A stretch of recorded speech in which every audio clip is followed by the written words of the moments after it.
25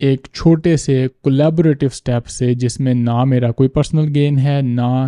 lab کا کوئی personal gain ہے، مریضوں کا 1 کروڑ میں سے ایک مہینے میں 25 لاکھ روپیہ بچا لیا۔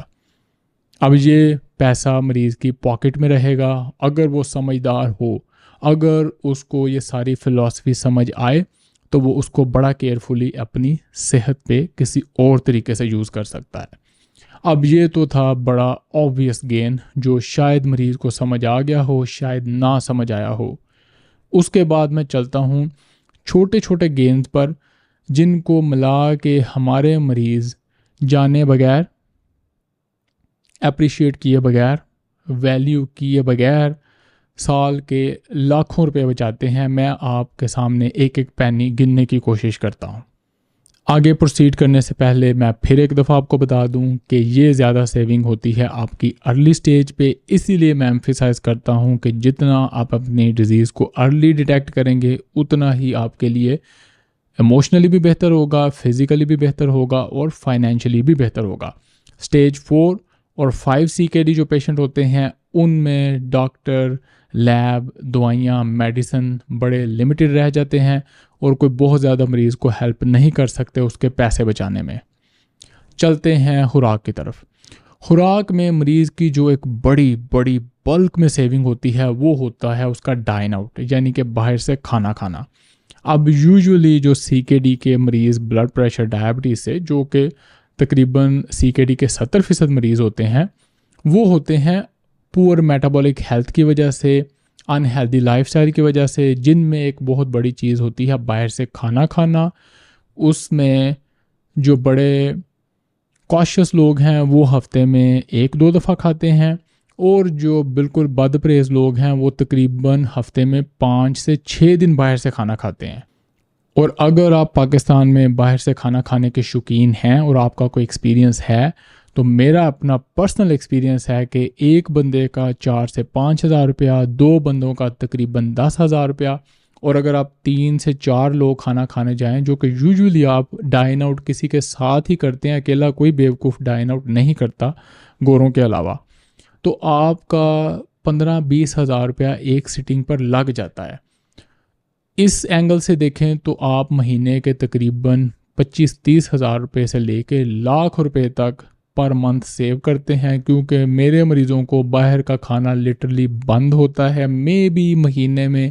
1 یا 2 فیملی وزٹ الاؤڈ ہوتا ہے۔ اگر وہ اس سے زیادہ کرے تو مجھے اس کی ہیلتھ ڈیٹیریوریٹ ہونے پر پتہ چل جاتا ہے، اور میں اس مریض سے ویسے ہی معذرت کر لیتا ہوں کہ آپ باہر سے کھانے کھائیں، ان کو بھی پیسے دیں، اس کے بعد پروفیسر سے دوائیاں کھائیں، اس کو بھی پیسے دیں، ہمیں نہ تنگ کریں، آپ اپنے کام سے کام رکھیں۔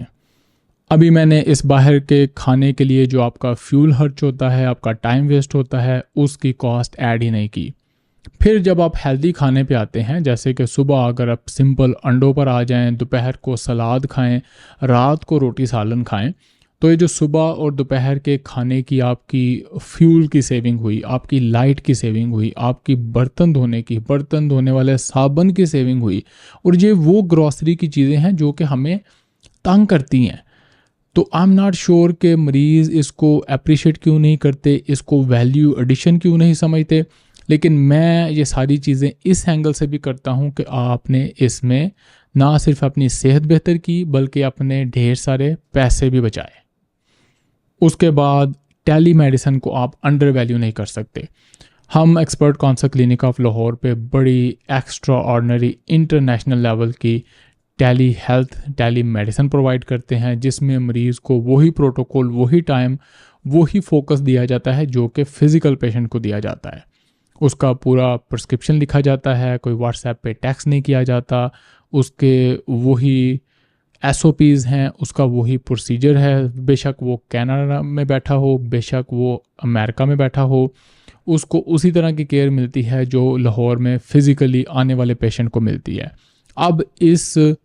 فزیکل وزٹ سے جب آپ سکپ کرتے ہیں پاکستان کے اندر، تو آپ ہزاروں روپے اپنے گیس کے بچاتے ہیں، پیٹرول کے بچاتے ہیں، ٹائم ویسٹ نہیں ہوتا، آپ کو کام پہ چھٹی نہیں کرنی پڑتی، گھر یا آفس کے کمفرٹ سے 30 منٹ میں آپ بیٹھ کے ایک انٹرنیشنل لیول کی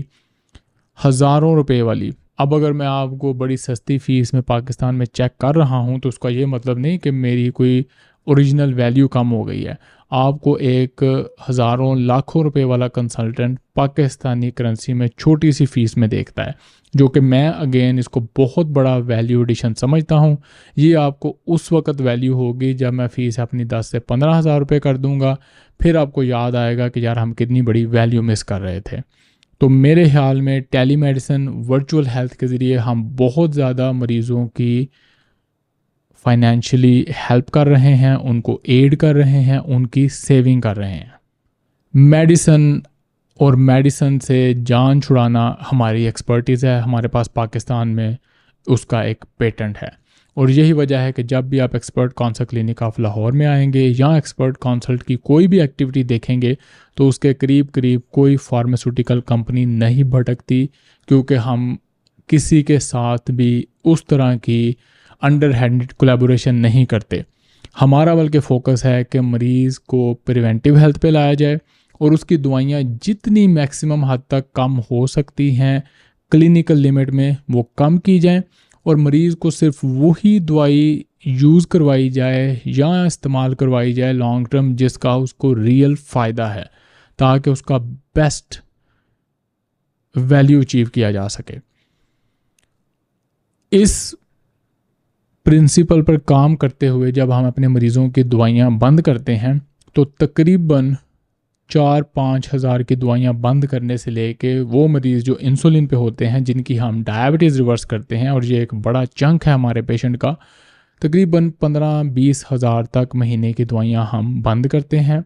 ہیلدی لائف سٹائل کی وجہ سے. اور اگر آپ پورے سال پہ کیلکولیٹ کریں تو اسپیشلی یہ جو ڈائبٹیز کے مریض ہیں جو اپنی ڈائبٹیز ریورس کرتے ہیں اور 10-12 دوائیوں سے صرف 2-3 دوائیوں پر آ جاتے ہیں, ان کو ایک سگنیفیکنٹ امپرومنٹ لگتی ہے. ان کی ایک ہیوج قسم کی سیونگ ہوتی ہے 15-20 ہزار روپے تک ہر مہینے, اور اگر آپ اس کو 12 مہینے پہ لے جائیں تو آپ یہ لاکھوں میں کنورٹ کر سکتے ہیں. اور اسی طرح کی چھوٹی موٹی بہت ساری اور چیزیں کیلکولیٹ اور ایڈ کی جا سکتی ہیں جو کہ ہمارے مریض کے پیسے بچاتے ہیں, لیکن ان میں 2 اہم اور جو چیزیں ہیں وہ نمبر 1 ہے جاب, کیونکہ میں اپنے مریضوں کو کہتا ہوں کہ آپ نے جاب ضرور کرنی ہے, ڈے ورک ضرور کرنا ہے, بے شک آپ ڈائلسس پہ بھی ہوں. اور یہی وجہ ہے کہ میں پیریٹونیل ڈائلسس اور ہوم ڈائلسس کے اتنی فیور میں ہوں کہ اس کے دوران آپ اپنی جاب کنٹینیو کر سکتے ہیں. اور جاب یا کام کا مقصد صرف پیسے نہیں ہوتے, ایک میننگ ہوتا ہے. آپ نے اپنی جاب کو منی تک محدود نہیں رکھنا, اس میں میننگ ڈھونڈنا ہے. اس سے آپ کو زندگی کی ڈائریکشن ملتی ہے, آپ کا دن اور رات آرگنائز ہوتے ہیں. اور نیچر نے ہمیں اس دنیا میں کسی کام کے لیے ہی بھیجا ہوا ہے. تو میں جب اپنے مریضوں کو ایجوکیٹ کرتا ہوں ہیلتھ کے لیے, ہیلدی لائف سٹائل کے لیے, تو جاب اس میں بڑا ہی اہم فیکٹر ہوتا ہے, اور میں ان کو ایمفیسائز کرتا ہوں کہ آپ نے جاب ضرور کرنی ہے. پھر اس کے بعد ہم جو مریض کی ایک بڑی سیونگ کرتے ہیں وہ اس کو بیک اینڈ پہ پیرالل سپورٹ پرووائڈ کر کے کرتے ہیں. ہم ہر وقت دن کے 10-12 گھنٹوں کے دوران مریض کی کالز لیتے ہیں, اس کے چھوٹے موٹے وہ کویسچن جن کی وجہ سے وہ پریشان ہوتا ہے یا الٹے سیدھے لوگوں سے,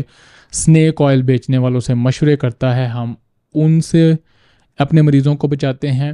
اور ان کو ان نیسیسری فضول سی دوائیاں کھانے سے بچا لیتے ہیں, جس کی وجہ سے نہ صرف ان کے پیسے ویسٹ ہونے سے بچ جاتے ہیں بلکہ ان کو جو سفرنگ ہونی ہے یا ان کو جو پرابلم ہونی ہے ان سے بھی بچا لیتے ہیں, جو کہ اگین فائنلی منی ویلیو میں ہی کنورٹ ہوتے ہیں. تو یہ پیرالل سپورٹ کر کے بھی ہم اپنے مریضوں کے پیسے بچاتے ہیں, ان کی سیونگ کرواتے ہیں. اور جب آپ اس ساری پکچر کو اکٹھا کریں گے تو میرا اپنا خیال ہے کہ اگر ہم 100 یا سینکڑوں مریضوں کا ڈیٹا اکٹھا کریں تو ہم ملینز آف روپیز سال میں بچاتے ہیں. آپ میں سے وہ لوگ جو ہمارے مریض ہیں وہ اپنا ڈیٹا شیئر کر سکتے ہیں, اور اگر اس کے علاوہ آپ کا کوئی اپنا تجربہ ہے تو وہ بھی آپ نے شیئر کرنا ہے. اچھا, جب آپ اپنا ایکسپیرینس شیئر کرتے ہیں تو اس کا مقصد ہوتا ہے میری لرننگ, دوسرے مریضوں کی لرننگ, ان کے لیے ایک پازیٹیو وے آف لائف دیکھنا یا ایک انسائٹ اور ڈسکشن کریٹ کرنا. اب جو آپ پرسکرپشن مانگنے لگ جاتے ہیں حکیموں کی طرح, یا آپ پوچھنے لگ جاتے ہیں میرے مسئلے کا حل کیا ہے، وہ ایکسپیرینس شیئرنگ نہیں ہوتی، وہ آپ کنسلٹیشن کر کے یا اپنے لوکل نیفرولوجسٹ یا ڈاکٹر سے پوچھ سکتے ہیں، یا آپ ہم سے کنسلٹ کر سکتے ہیں۔ اب یہ کوئی ایکسپیرینس شیئر نہیں ہے کہ جی میری والدہ کی کریاٹینن 3 ہے اور اس کی 2 دوائیاں چل رہی ہیں تو اب ہمیں کیا کرنا چاہیے۔ اس کو ہم کنسلٹیشن اور اوپینین کہتے ہیں، اور یہی کام کرنے کے لیے ڈاکٹر ٹرین ہوتا ہے اور وہ اپنے ڈیسک پہ بیٹھا ہوتا ہے۔ تو یہ کام آپ نے اپنے ڈاکٹر سے آفس میں جا کے کرنا ہے۔ ہاں، یہ آپ میرے ساتھ ضرور شیئر کریں۔ جی بالکل، مجھے اسٹیج 3 CKD تھی، میں نے اپنی لائف کو سیٹ کیا اور بالکل میں مہینے میں 12 دوائیاں کھاتا تھا، اب میں 2 پہ آ گیا ہوں، تھینک یو ویری مچ۔ یا میں نے فلاں موٹیویشنل اسپیکر کو سن کے اس کو اڈاپٹ کیا اور مجھے یہ فائدہ ہوا، اس کو اپریشیٹ کریں، اس کو ویلیو کریں۔ اس طرح کا ایکسپیرینس آپ نے شیئر کرنا ہے۔ مجھے آپ کی اوپینین کا پھر انتظار رہے گا۔ آپ ابھی تک اپنی بیماری میں پیسے ضائع کر رہے ہیں یا بیماری کو بہانہ بنا کے اس کو سبب بنا کے اپنے پیسے سیو کر رہے ہیں؟ آپ نے ضرور بتانا ہے۔ ملاقات ہوگی اگلی ویڈیو میں۔ اللہ حافظ۔